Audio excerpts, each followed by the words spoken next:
विभाजन धर्म के आधार पर करना बहुत बड़ी गलती थी। आपने भारत माता की दो भुजाओं को काटकर अंग्रेजों के षड्यंत्र को सफल करा है। ये कभी नहीं होने। हमारे यहां तो अनेक प्रकार के धर्म सदियों से चल रहे हैं। जैन धर्म कई हजारों साल से चला है, बौद्ध धर्म कई हजारों साल। दशम पिता ने सिख धर्म की स्थापना की, कई सदियों से हम दशम पिता का भी सम्मान करते हैं। कभी इस देश में कभी धर्म के आधार पर विवाद नहीं हुआ। धर्म के आधार पर देश का राष्ट्रीयता का निर्णय कैसे हो सकता है? धर्म और राष्ट्रीयता दोनों को अलग करना चाहिए था, मगर धर्म और राष्ट्रीयता को अलग नहीं किया।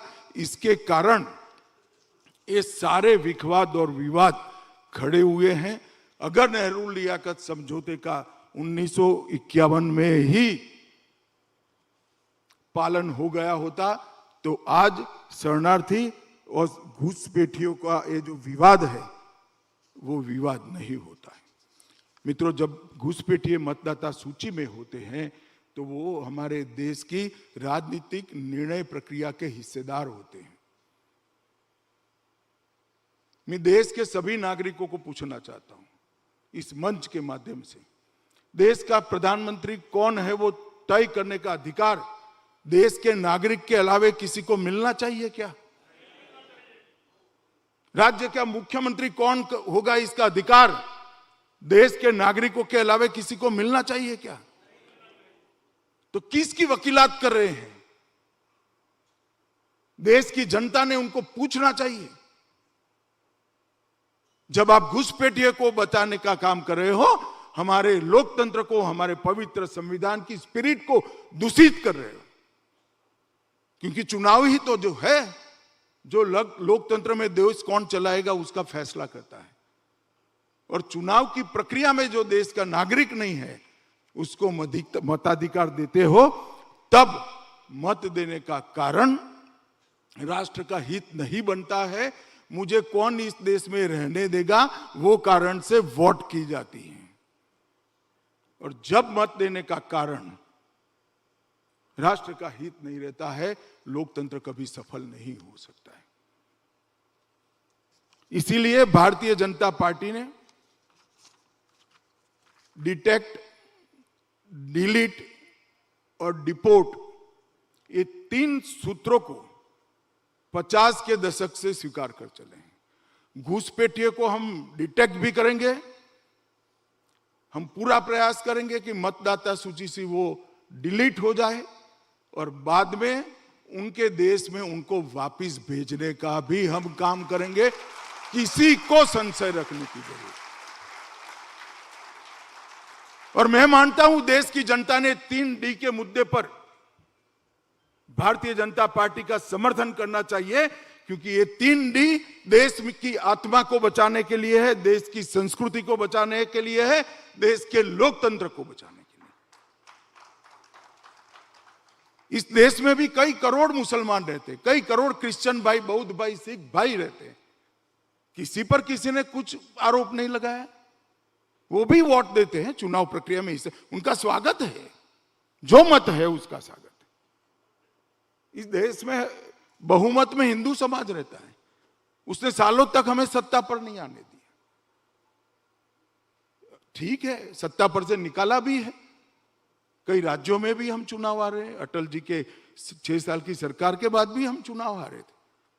परिणाम जो आए वो आए, परंतु मत देने का अधिकार उसी को होना चाहिए जो इस देश की नागरिक है, इस देश की संस्कृति, इस देश की भाषा और इस देश के लोकतंत्र के साथ जुड़े हुए निष्ठा रखते हैं।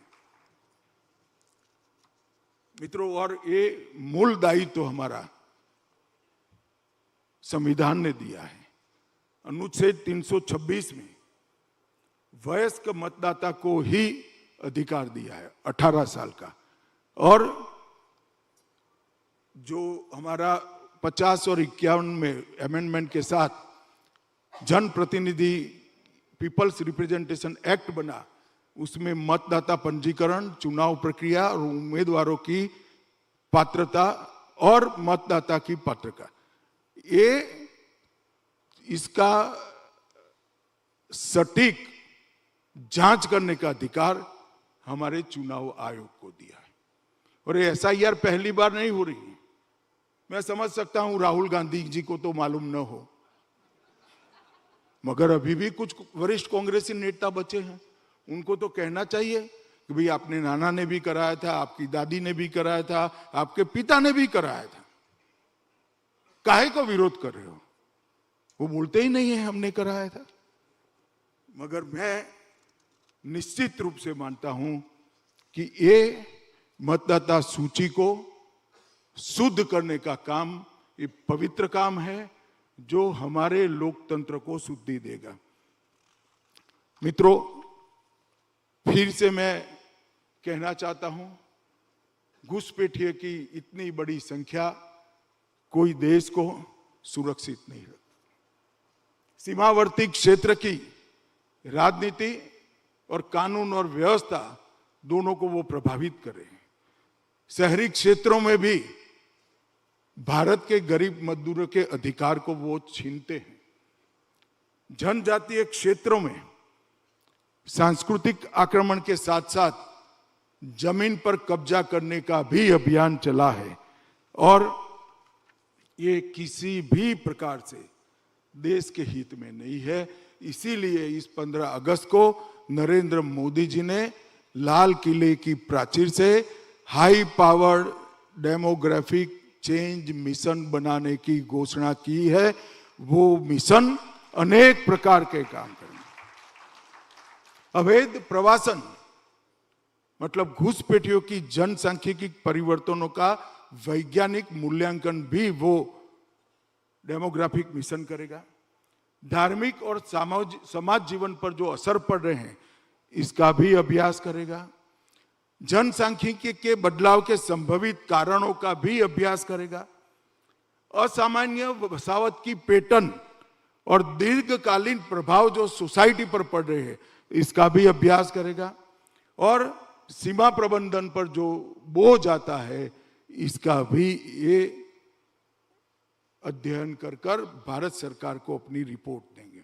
मुझे मालूम है ये रिपोर्ट आते ही फिर से एक बार बड़ा विवाद होने वाला है, मगर विवादों और देश की सुरक्षा, विवाद और हमारे देश की संस्कृति को बचाना, विवाद और हमारे लोकतंत्र को बचाना, ये दोनों में से अगर किसी को चयन करना है तो भारतीय जनता पार्टी लोकतंत्र बचाने को, संस्कृति बचाने को चयनित करती है।